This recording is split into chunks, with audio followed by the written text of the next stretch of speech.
Retour en direct sur DC TV pour le premier débat politique de l'année 2014, une grande année politique. Il y aura les municipales dans quelques semaines maintenant, les 23 et 30 mars, les européennes, si j'ai bonne mémoire, c'est le 25 mai, et puis les sénatoriales encore, ça c'est pour les grands électeurs, ce sera au mois de septembre, une belle année politique.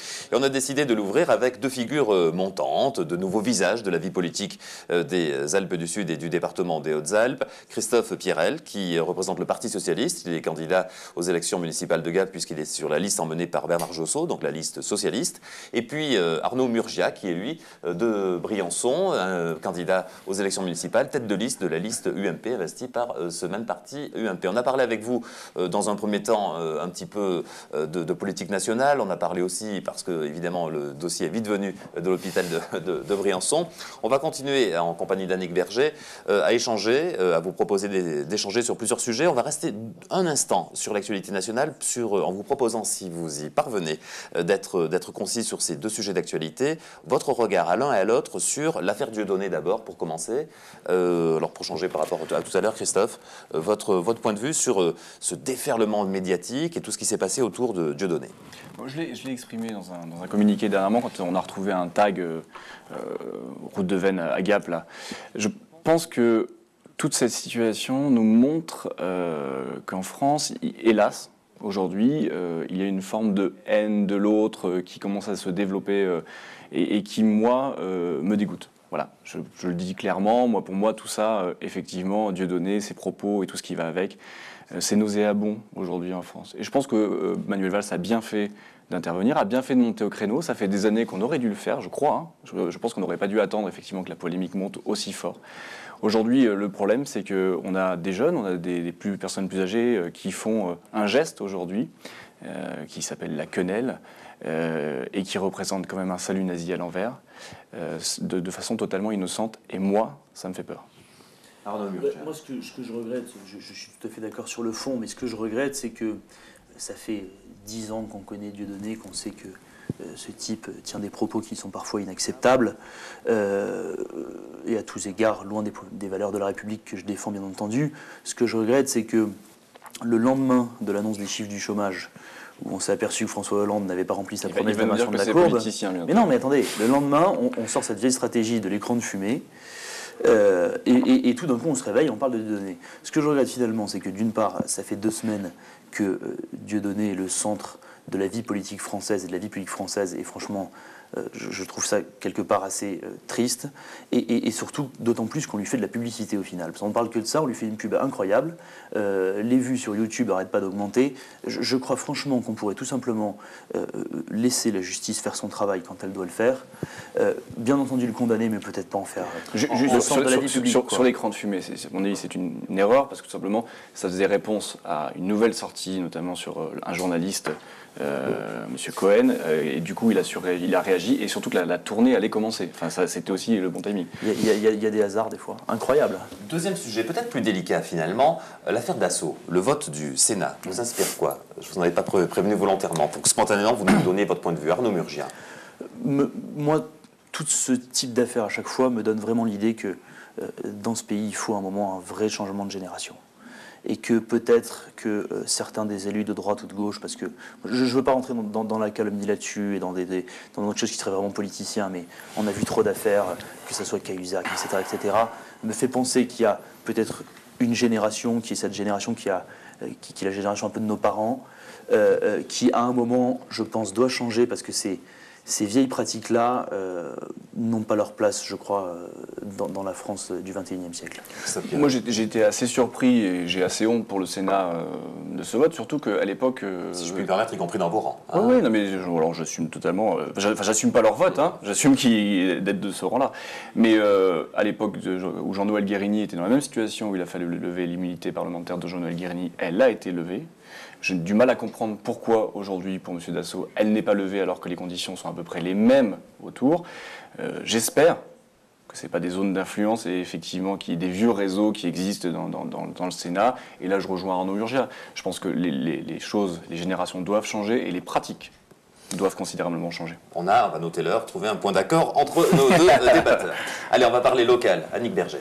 On va parler local, mais un sujet national également, c'est ce fameux redécoupage cantonal. On en a beaucoup parlé ces derniers mois. Alors un découpage qui fait à peu près l'unanimité contre lui, finalement, dans le département.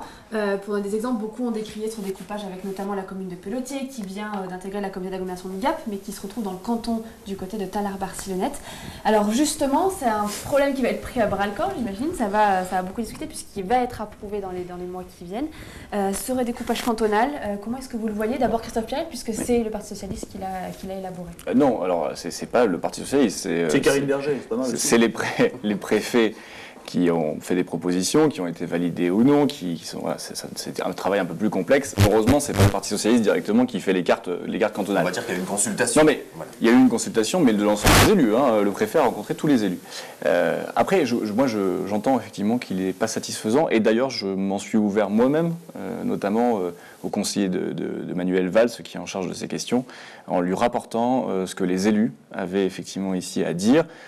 Je ne sais pas si les choses vont pouvoir bouger, parce qu'effectivement, elles sont bien avancées, mais je regrette beaucoup de choses, et notamment dans le sud du département, voilà, dans la question du découpage. Moi, je ne le trouve pas satisfaisant aujourd'hui. À l'heure actuelle, il ne répond pas, à mon avis, effectivement, à des bassins de vie, à des questions justement d'agglomération et tout, qui... Bon, au-delà des questions électoralistes, puisque pour le coup, comme ça satisfait personne, on peut se dire que personne n'est arrangé électoralement dans ces affaires-là. Maintenant, sur la question du redécoupage en tant que tel, et sur la réforme des cantons, c'est une très bonne réforme qui va permettre justement de faire rentrer la parité au sein du Conseil général, qui est une institution aujourd'hui qui est loin d'être paritaire, notamment dans notre département, et ça c'est une très bonne chose. Donc au-delà du découpage, je voudrais quand même parler de la réforme. La réforme est une bonne réforme. Maintenant, sur le découpage, il n'est pas satisfaisant et je pense qu'il faudrait y retravailler.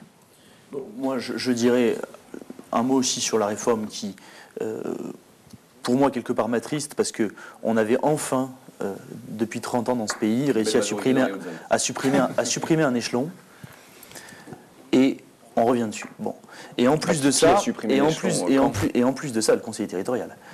Ah oui, ça ne supprimait pas un échelon, ça. Bien sûr que si. Mais non, le conseil territorial faisait conseil général et conseil régional. Justement. En même temps. Justement. Mais ça ne supprimait pas un échelon, ça diminuait de quelques élus. C'est pas... Aujourd'hui, finalement, vous laissez apparaître que vous supprimez des cantons, mais en fait, il y a autant d'élus. Donc, quelque part, personne n'y gagne rien.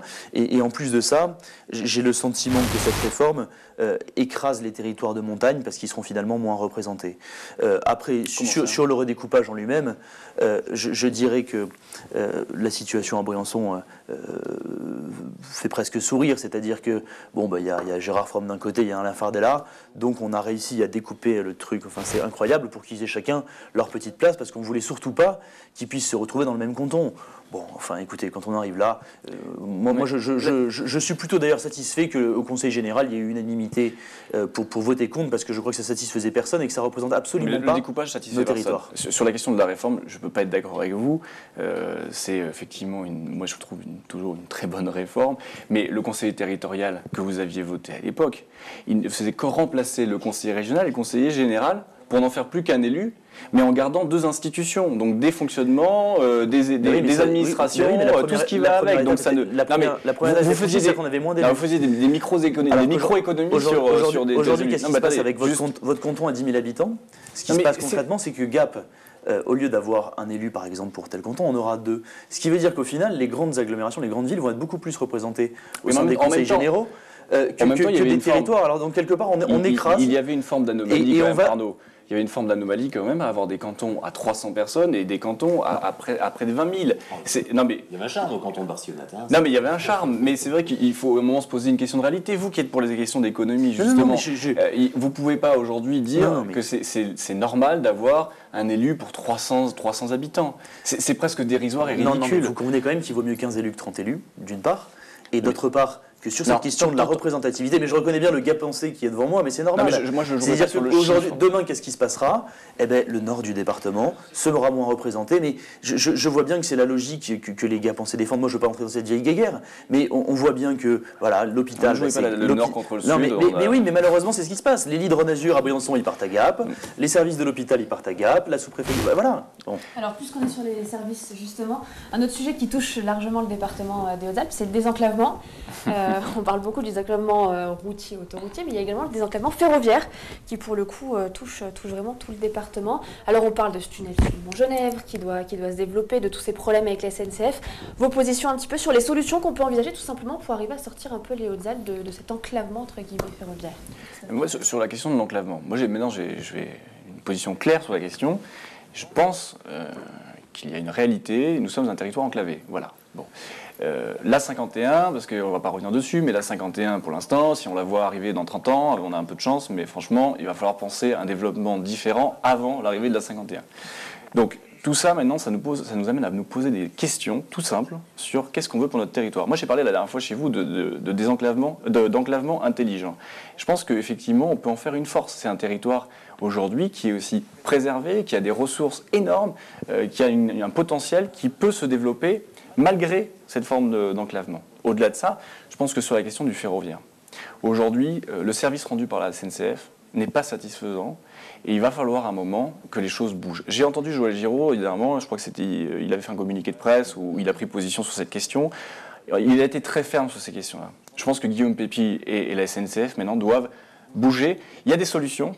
Effectivement, le tunnel du Mont-Genèvre en est une de solution, mais il va falloir aussi améliorer les lignes qui amènent dans le territoire. Franchement, aujourd'hui, à part le bout entre Veynes et Gap, le reste de la ligne qui va justement jusqu'à Briançon est dans un état aussi déplorable. Donc il n'y a pas seulement les questions d'enclavement et de désenclavement vis-à-vis de l'extérieur, il y a aussi beaucoup d'aménagements à faire sur les lignes intérieures au territoire. Bon, moi, d'accord sur une partie, pas d'accord sur l'autre, dans le sens où je ferais quand même remarquer qu'il est vrai que Joël Giraud, c'est son grand truc, de nous dire que les lignes, ça marche pas. Il se trouve que maintenant, il est au pouvoir. Donc c'est vrai que ça fait des années qu'en réunion... il n'est pas patron de la SNCF. Mais non, mais attendez, il y a des années en réunion qui nous explique, ah, regardez, je vais sur un site autrichien, je peux réserver mes billets, alors que la SNCF, je peux pas. Bon, maintenant, la région, il faut peut-être qu'elle fasse quelque chose. Mais tout à fait d'accord avec vous, d'autant plus qu'on a vécu le problème avec le train de nuit, avec quasiment 4 mois d'arrêt.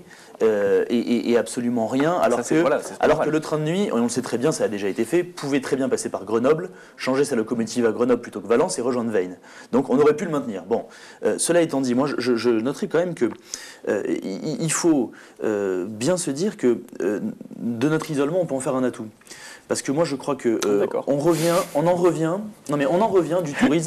du tourisme quelque part haut de gamme, où finalement vous avez dans votre station de ski la même chose que vous avez sur les Champs-Élysées à Paris. Moi je veux défendre cette immersion dans la nature, cette authenticité que beaucoup de gens recherchent. Et il y a des solutions pour le désenclavement. Moi j'ai fait une proposition par exemple, j'ai fait la proposition qu'on crée une gare virtuelle TGV à Briançon, avec un billet qui soit vendu jusqu'à Briançon, mais qui fasse la navette par bus entre Oux et Briançon, comme c'est le cas à Mont-Genèvre. Et je dis, il est urgent là-dessus d'avoir une discussion avec la SNCF, parce que pour le coup, il faut un moment qu'on soit peut-être un petit peu plus intelligent sur la question des centrales de réservation. Sur ce sujet du désenclavement, vous qui êtes la jeune génération qui arrive pour faire de la politique dans ce département des Hautes-Alpes, vous n'avez pas l'impression quand même que sur ce sujet, on recycle un petit peu les mêmes propos, etc. Est-ce que vous risquez pas de tomber dans le piège finalement? Je ne suis pas d'accord. Pardon. Est-ce que vous risquez pas de retomber dans ce même piège où on va reparler, vous serez peut-être vous-même tous les deux dans un studio quelque part dans 20 ans à redire la même chose? Parce qu'au moment où on parle de désenclavement ferroviaire, on voit que la ligne Valence-Gap est menacée. Le sujet que vous évoquez, c'est un sujet qui a été évoqué déjà il y a 20 ans, parce que ce qui est possible aujourd'hui pouvait l'être il y a 20 ans par la gare TGV Doulx. Il trouve que là, ça se fait. Montgenèvre le fait, il faut que Briançon le fasse. J'en suis absolument convaincu. Et d'ailleurs, il se trouve que j'avais sollicité Hervé Mariton, qui est lui aussi concerné sur le sujet, pour questionner Guillaume Pépi sur la question, et qui, je le dis d'ailleurs, a priori pense que c'est tout à fait possible et serait prêt avec le Conseil général à entamer les études là-dessus. Donc je pense qu'il faut vraiment avancer, parce que, après, je crois que Christophe comme moi là-dessus ne sommes pas naïfs. Enfin, je veux dire, l'État ne peut plus tout. Voilà. Moi, en tout cas, je ne serais pas celui qui fera ce qu'on a fait pendant 30 ans en disant mais vous en faites pas, si vous votez pour mon candidat à la présidentielle, vous aurez le tunnel sous le Mont-Genèvre. On l'a signé combien de fois le projet du tunnel du Mont-Genèvre? On est venu, combien de ministres sont déplacés pour le signer? 45 fois. Bien sûr. Donc à un moment, je veux dire, voilà, je crois que la différence entre nous, moi au moins, après je ne vais pas t'engager, et les autres élus à l'heure actuelle, c'est qu'on a accepté un fait qui est aujourd'hui que nous sommes un territoire enclavé. Je crois qu'il faut arrêter d'en faire quelque chose de négatif. Et je pense qu'il faut en faire un atout. Véritablement, je crois qu'il y a la place aujourd'hui pour un développement, et d'ailleurs la preuve, regardez, la population du département ne cesse de croître. Ça veut bien dire qu'on a un attrait particulier.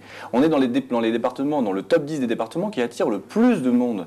Ça veut bien dire que notre territoire a des atouts qui fait que les gens viennent ici, dans le territoire, s'installer sur le long terme, en famille, et pas forcément que des personnes âgées. Donc ça veut bien dire qu'on a quelque chose. Et c'est là, tout ça, en dépit de l'enclavement. Donc je pense que là-dessus... Je vais répondre pour dire que je suis plutôt d'accord. Pensez la question de l'enclavement intelligent, à mon avis, c'est une vraie question de développement économique à travers ça. Je suis plutôt d'accord, si ce n'est qu'il faut accepter ça, mais dans ces cas-là, il faut aussi accepter de s'adapter au monde du travail tel qu'il est aujourd'hui. Moi, j'ai fait par exemple une proposition. Il y a une pépinière d'entreprise qui s'est créée à Briançon. Moi, je fais une proposition, c'est que demain, on crée un grand espace d'open space de travail, d'une centaine de mètres carrés avec des bureaux, secrétariat, etc., secrétariat, fax, qui permettent à la personne qui habite à Lyon, à Paris, qui va venir passer un week-end dans sa résidence secondaire ou tout simplement à l'hôtel, de pouvoir non pas passer juste 2 jours, mais de pouvoir rester 1 jour, 2 jours de plus, pour revenir à son lieu de travail quand il a uniquement une réunion. Il faut que nous aussi, on s'adapte au monde économique qui existe aujourd'hui. J'ai une proposition en plus similaire, moi, qui est de dire qu'avec le développement du très haut débit, aujourd'hui, on doit avoir la capacité de développer le télétravail pour des personnes qui sont cadres, c'est ce que je viens de dire, et qui permettrait effectivement à des familles de vivre ici tout en travaillant ici et dans une autre ville, dans une autre grande ville, par exemple Marseille. Voilà, donc on a des solutions pour faire en sorte que l'enclavement ne soit plus juste un désagrément, mais au contraire qu'on en fasse quelque chose de positif. Nous sommes un peu contraints par le temps. Annick Berger. Mais attendez, sur la SNCF, par contre, il faut que ça cesse. Hein. Je pense que là, il va falloir très vite maintenant que ça bouge. Non, parce que les lignes ne peuvent pas se détériorer et le service se détériorer comme ça éternellement. Il va falloir un moment que ça bouge et que ça cesse. Alors vous le direz au maire sortant de Briançon parce qu'il n'était pas d'accord avec moi sur ce sujet. Non, mais la SNCF, là, pour le coup, il faut qu'il bouge. On parle d'emploi, on parle d'économie, on va parler des stations de ski dans le département. C'est la première force économique de ce département des Hautes-Alpes. Aujourd'hui, beaucoup de stations sont en difficulté financière notamment. Quel développement justement pour vous, pour ces stations, pour ce tourisme d'hiver dans le département des Hautes-Alpes, Arnaud Murgia? Je crois que on observe chez nous à Briançon, en l'occurrence sur Cherchevalier, un phénomène qui est assez global, qui fait que sur les 4 dernières années, on a moins 6,6% d'activité sur la station, avec des tarifs qui sont de plus en plus chers, et qui en plus de ça ne sont pas très respectueux des populations, parce qu'aujourd'hui, il se trouve que pour un Briançonnais, ça coûte le même prix, 1 € que pour un touriste. Moi, j'aimerais que d'une part, on se mette demain à repenser la politique du tourisme d'hiver, parce que je crois qu'il faut qu'on se révolutionne sur la manière dont on fait la promotion de nos stations qui sont pourtant d'une très grande qualité. Et je dirais même qu'il faut promouvoir la montagne en général. Quand le président Jean-Yves Dussert fait cette belle opération avec les maires de station de Saint-Germain-des-Prés, moi je trouve ça très bien parce qu'à un moment, Saint-Germain-des-Neiges, pardon, excusez-moi, parce qu'à un moment, il faut qu'on dise aux gens, allez à la montagne. Que vous alliez dans le Dévolu, à Serre-Chevalier, allez à la montagne. Bon, concernant... Non mais, je termine juste là-dessus. Cela étant dit, il faut aussi qu'on arrive à travailler intelligemment au niveau des collectivités. C'est-à-dire que nous, par exemple, à Briançon, on s'est engagé dans la fusion de 2 offices du tourisme. C'est très bien, mais dans quelles conditions, comment, pour quels résultats ? Et ça, c'est une vraie question. C'est-à-dire qu'il faut qu'on modernise nos outils et qu'on modernise aussi les compétences qui sont utilisées pour les valoriser, ces stations. Sur la question des stations, moi, je crois, à Gap, on n'a pas la même préoccupation, parce que, pour le coup, Gap en tant que tel n'est pas une station. Mais toutes les stations qui sont autour, aujourd'hui, et notamment dans le sud du département, rencontrent des grosses difficultés financières parce qu'on nous manquons de neige cette année. On se fait peur. Ça fait 2 ans qu'on n'avait pas eu cette situation-là. On se fait peur chaque année, on ne sait pas de quoi demain sera fait, et je crois qu'il faut commencer à se poser les bonnes questions. Parce qu'on a aujourd'hui, on mise sur l'or blanc, et un jour peut-être ça cesse, ou bien une année elle est moins bonne, et on ne s'est jamais mis autour de la table pour diversifier les activités notamment. Je pense qu'il y a une question qui va se poser, de diversifier les activités aujourd'hui autour de la montagne. Parce qu'un touriste qui vient aujourd'hui dans le territoire, et qui n'a pas assez de neige pour skier, si on lui propose rien d'autre, il ne revient plus. Et là, on a perdu effectivement un vrai potentiel de clients. Donc, là-dessus, je vais finir, mais moi, je pense que par exemple, Gap, je l'ai déjà dit, il doit être une locomotive pour tout le territoire, et notamment sur la question du tourisme. C'est-à-dire qu'aujourd'hui, dans les années effectivement un peu moins bonnes comme aujourd'hui, comme cette année, il va falloir un petit peu se réorienter vers la ville-centre qui a peut-être la capacité de proposer des activités. Et je crois qu'en plus, c'est une vraie chance pour Gap de pouvoir développer des activités qui sont des activités de montagne. Mais par exemple, on n'a pas de salle d'escalade, on n'a pas aujourd'hui d'activités particulières mises à disposition des touristes, ce qui fait que les touristes ne viennent pas dans le centre-ville de Gap, à part pour faire le marché le samedi matin et repartir en station. Et ça, c'est regrettable. Donc je pense qu'on doit mettre en cohérence tout le monde, et ça fait longtemps que je le dis, il faut arrêter de travailler chacun dans son coin. Je pense que les stations aussi doivent arrêter de travailler chacune dans leur coin. Je pense qu'on a intérêt à se mettre en cohérence, et notamment avec les grandes villes, que sont d'ailleurs Gap et Briançon, l'une pour le sud et l'une pour le nord. Pour répondre sur ce que vous disiez au début, je crois que ça ne fonctionne pas exactement comme ça. La diversification, elle est absolument essentielle, mais ce n'est pas une diversification au sein de l'hiver, c'est-à-dire il n'y a pas de neige. Bon, très bien. La question, c'est surtout... il y a l'été aussi. Non, mais justement, moi je le vois pour Briançon, par exemple. Moi, j'ai fait une proposition, c'est qu'on lance l'idée d'un grand pôle sport et santé, qui nous permettent d'être enfin compétitifs avec des villes comme Font-Romeu ou comme Tignes, qui a beaucoup d'avance certes, mais sur la question de l'accueil des sportifs de haut niveau, mais de tout niveau, sur l'oxygénation, sur ces questions-là qui sont des mannes d'attractivité, d'activité, qui sont énormes. Donc oui, il faut se diversifier. Cela étant dit, il faut absolument valoriser nos stations l'hiver et continuer à le faire et à le faire mieux. Alors je situe pour la clarté du propos qu'il ne nous reste que 10 minutes. 10 minutes pour parler maintenant un peu plus politique et parler, Annick Berger, un peu plus de la première échéance majeure et un beau moment de la vie républicaine, des élections municipales. La municipale qui arrive, ce sera au mois de mars, donc on rappelle Christophe Pirel, deuxième sur la liste de Bernard Josso à Gap. Oui, et Arnaud Murgia, tête de liste UMP du côté de Briançon. Alors justement, ces municipales, elles vont se jouer forcément sur la proximité, sur le rapport aux gens, avec ce combat, Christophe Pirel pour la gauche notamment, on en parlait en début de débat, d'avoir quand même à défendre aussi une politique nationale. Non mais, enfin, moi, je suis content parce que je viens de monter en deuxième de liste à la place de Karine Berger. Non, il y a ça, ce sera répété et défendu. Oui, ça sera répété et défendu. Non, mais la formulation, on a dit qu'il était 3, mais... en termes d'hommes. Non, mais voilà, parce que la loi impose une femme en deuxième. Non, je crois pas, enfin, je reviens là-dessus, mais je crois pas que ça soit un boulet, parce qu'aujourd'hui, alors je reprends pour le coup le cas spécifique de Gap. Gap, c'est une ville aujourd'hui où les choses ont plutôt tendance à s'endormir, où le développement économique n'a pas lieu, où le maire actuel, à mon avis, ne fait pas les choses suffisantes pour le développer. Et en plus de ça, effectivement, ces 6 derniers mois, inaugurer des places, histoire de montrer qu'il avait un petit peu fait quelque chose. Bon, je pense que les Gapensaises et les Gapensais ne s'y trompent pas. Si on a un projet solide à proposer en face, si on a des idées et des personnes à porter, je pense que véritablement, les choses pourront changer à Gap et on pourra avoir un débat sur le niveau national autant qu'on voudra, les choses changeront. Et à Briançon, c'est la même chose. Voilà, je l'ai dit, le maire de Briançon est un très bon maire qui a fait diminuer quand même la dette de près de 11 millions d'euros, alors que la droite avait laissé une situation catastrophique, mais vraiment catastrophique. Je pense que pour le coup, les gens ne s'y tromperont pas. Ils reconduiront Gérard Fromm à Briançon. Je dirais simplement que le maire de Briançon, le maire sortant, c'est quelque part triste, mais il fait exactement la même chose que François Hollande et le gouvernement. C'est-à-dire que quand il y a des hausses d'impôts qui fragilisent des centaines de ménages, ben lui, il augmente de 30% le prix de l'eau. La taxe sur l'électricité.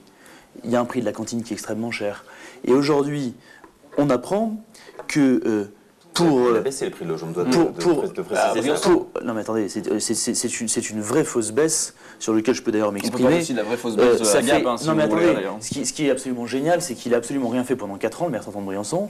C'est lui qui a augmenté de 30% le prix de l'eau, et à 80 jours des élections, il nous explique que, il va baisser le prix de l'eau, ce qui est ma proposition de campagne depuis 6 mois, mais très bien, je vais m'empresser d'en faire d'autres. Et deuxième chose, permettez-moi de finir là-dessus. Permettez-moi de finir là-dessus. Il nous annonce aujourd'hui l'assainissement, donc c'est pour ça que il nous annonce aujourd'hui des chèques de solidarité pour l'eau dans une sorte de commisération. 80 jours des élections, on dit ben voilà, on va débloquer 10 000 euros, puis on va faire des chèques aux gens qui trouvent que l'eau c'est trop cher. Vous savez quoi, moi je propose qu'on les réintègre dans ses comptes de campagne à Gérard Fromm. C'est du clientélisme de bas étage. Gérard Fromm, ça fait quand même des mois qu'il travaille sur la question de l'eau. Vous ne voyez pas la baisse parce qu'effectivement vous ne prenez pas en compte la question du compteur et de l'assainissement. Mais enfin bon. Mais bien sûr, mais moi ce que j'ai proposé, mais c'est exactement ce que je dis. Moi j'ai proposé que la baisse du prix de l'eau que je ferai, elle sera sur le tarif global, c'est-à-dire sur l'assainissement et sur l'abonnement. Mais bien entendu. Il faut vous m'expliquer m'explique quand même comment vous allez faire. Parce que vous faites beaucoup de propositions, mais il faudra m'expliquer comment vous allez faire pour baisser encore la dette. Parce que la dette de la ville de Briançon, c'est une catastrophe. C'est une catastrophe, mais ce n'est pas la catastrophe de Gérard Fromm, c'est la catastrophe d'un héritage de l'ancienne municipalité. Et là, je vais vous l'expliquer. Je vous remercie, ça va me permettre de vous donner je me permets de le dire. Juste avant mes vœux ce soir à 19h, c'est très bien. Je vais pouvoir vous donner ma proposition, vous allez voir. Je me permets de le dire, juste en éclairant quand même un petit peu les gens, parce qu'aujourd'hui, on a l'impression que c'est devenu la dette de Gérard Fromm, ce qui est une fausse idée, alors que c'est effectivement un héritage. C'est pas pour taper sur M. Leroux. Non mais attendez, je suis extrêmement honnête et objectif là-dessus. Le bilan de la dette, le poids de la dette, il est partagé par de nombreuses équipes. Vous m'empêcherez pas quand même de rappeler de rappeler que il se trouve qu'une grande partie de l'endettement, c'est Gérard Fromm lui-même qui l'a créé dans les années 90 quand il était adjoint aux finances, et que si aujourd'hui il y a 42% d'impôts à Briançon, c'est parce que Gérard Fromm lui-même, en tant qu'adjoint aux finances, a augmenté de 50% les impôts. Sauf que sur la question, je vais vous dire, il y a eu quand même des achats de dernière minute qui ont été effectués par l'ancienne municipalité, notamment une partie des forts, alors que l'armée n'en voulait plus, que vous auriez pu la racheter pour un euro symbolique au lieu des 200 millions. Laissez-moi vous répondre. Effectivement, moi je pense que le boulot n'a pas été fait. Et bien je vais vous donner, comme ça j'en parlerai ce soir lors de mes vœux, mais je vais vous donner la proposition qui sera le cap de ma campagne. Moi, si je suis élu en 6 ans, je diminuerai la dette par 2 et j'entamerai la baisse des impôts dès la fin de mon mandat.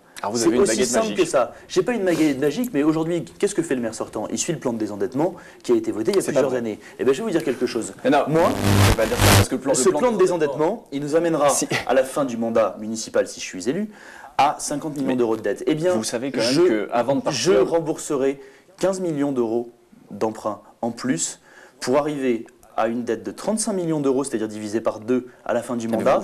Et l'argent que nous ne pourrez plus rien faire. Et l'argent, mais bien sûr que si, et je l'expliquerai. Et l'argent que je ne rembourserai plus aux banques, je le rendrai aux Briançonnais. Parce que je vais vous dire, 42% de taxes foncières, c'est-à-dire le double des villes de même taille, c'est invivable. Il faut vraiment faire vite. Est-ce que, vite fait quand même, un petit calcul, vous avez 4 millions d'euros d'investissement par an dans le budget de la ville de Briançon. 4 millions.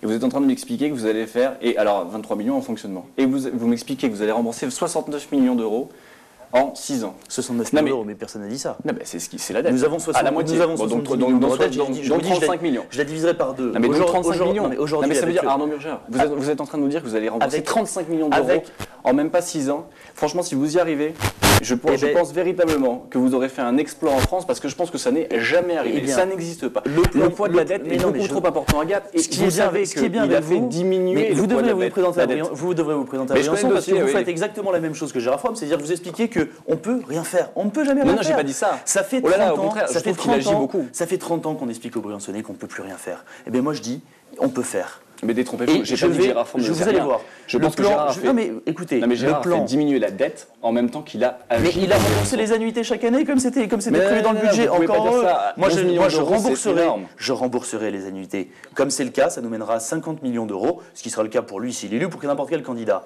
Et je trouverai 10 à 15 millions d'euros en plus, avec certaines cessions d'actifs, avec des ressources nouvelles qui seront induites par le renouvellement des casernes.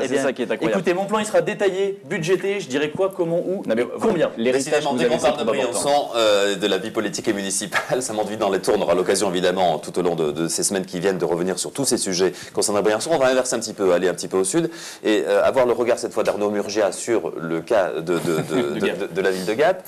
Mairie sortante, vous entendiez les critiques de Christophe Pirel tout à l'heure. Alors là, le maire sortant est un homme de gauche, mais soutenu par l'UMP sans être investi par l'UMP. C'est un cas un peu particulier, on va dire, c'est un cas montagnard, en tout cas atypique, allez, pour prendre ce terme-là plus sérieusement. Pour vous, avec votre regard un peu extérieur de fait, mais ces municipales de Gap, alors elles sont souvent présentées par leur, on en sourit toujours, on appelle ça les observateurs, mais comme quand même des élections où la continuité est la plus probable en termes politiques, ce que vous allez sûrement contester dans un instant. Alors, non, mais moi, je vais être extrêmement franc avec vous. Non, mais c'est pas ça. C'est pas ça. Mais si vous voulez, à 30 ans, une campagne en tant que tête de liste, c'est déjà extrêmement difficile. J'ai déjà vraiment beaucoup de critiques du matin au soir contre moi. J'essaie déjà de m'occuper de moi-même et de me gérer moi-même. Croyez-moi, c'est pas extrêmement simple. Si je peux préciser, Briançon, Donc, je connais bien la situation, parce que quand je travaillais pour le conseil régional, j'ai suivi le contrat de développement. C'est moi qui ai travaillé sur le contrat de développement de Briançon, donc c'est pour ça que je connais bien la situation de la ville. Comme j'ai d'ailleurs travaillé à l'époque sur le contrat de développement de la ville de Gap, qui n'a toujours pas été signé. J'en suis absolument ravi, et je vous invite même à continuer ce débat sur nos pistes de ski absolument merveilleuses de Serre Chevalier. Donc, mais franchement, sur le sujet Gap que vous souhaitez, puisqu'il est dans la majorité départementale, que ce soit là. Moi, je souhaite que tous les candidats qui sont investis par l'UMP gagnent. Voilà, c'est aussi simple que ça.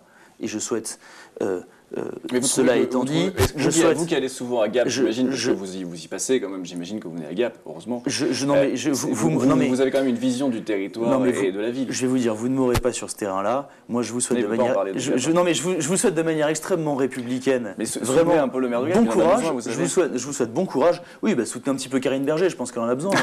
Vraiment. Donc je vous souhaite. Très bien, Karine Berger. Elle va très bien.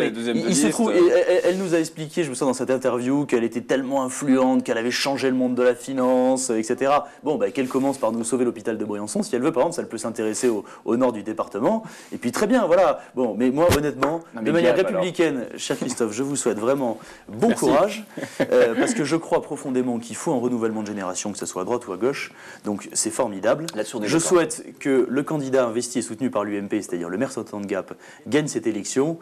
Au-delà de ça, si ça vous embête pas, je vais rester avec mes problèmes briançonnais. Honnêtement, j'ai de quoi nourrir mon... Si vous voulez pas en parler, moi je vais en parler. De la ville de Gap. Un mot, mais en deux mots sur l'ambiance, puisque j'ai exposé ça comme quelque chose de très difficile pour la gauche. Vous en Non, parlez? mais attendez, la question aujourd'hui, elle est plus large, à mon avis. C'est pas que c'est difficile pour la gauche ou difficile pour la droite. Il y a un maire, effectivement, qui pendant ces quelques derniers mois, il a été pris d'une action folle. Il a fait des places, il a fait des inaugurations.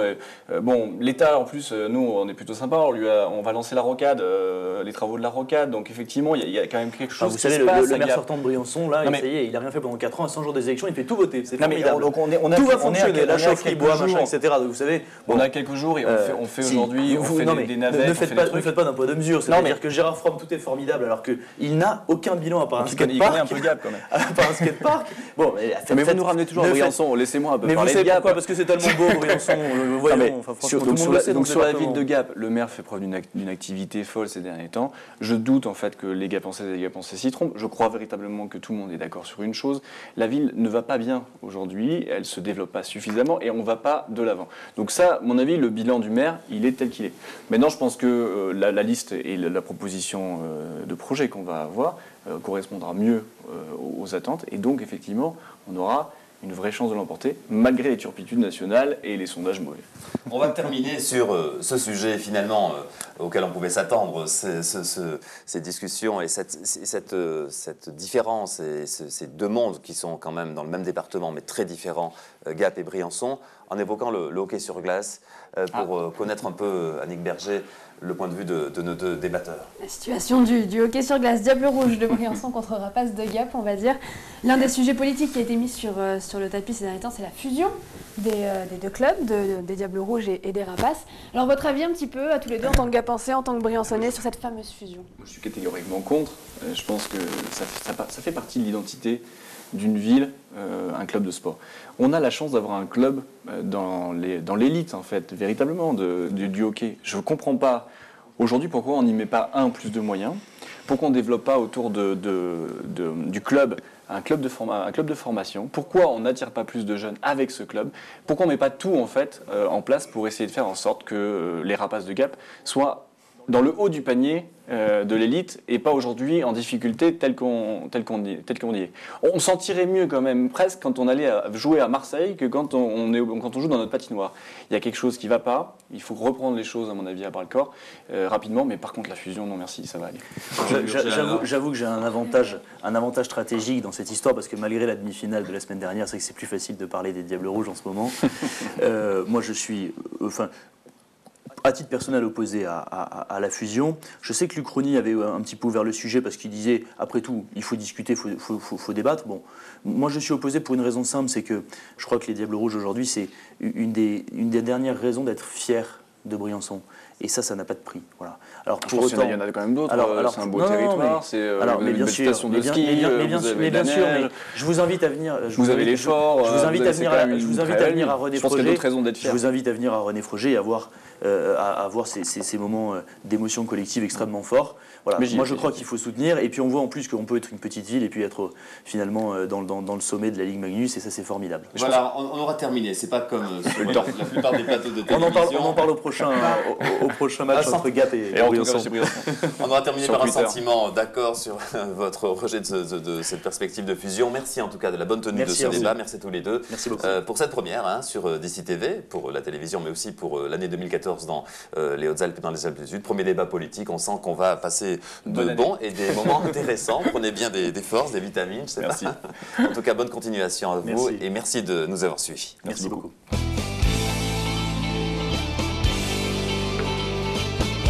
J'ai plus de voix, moi.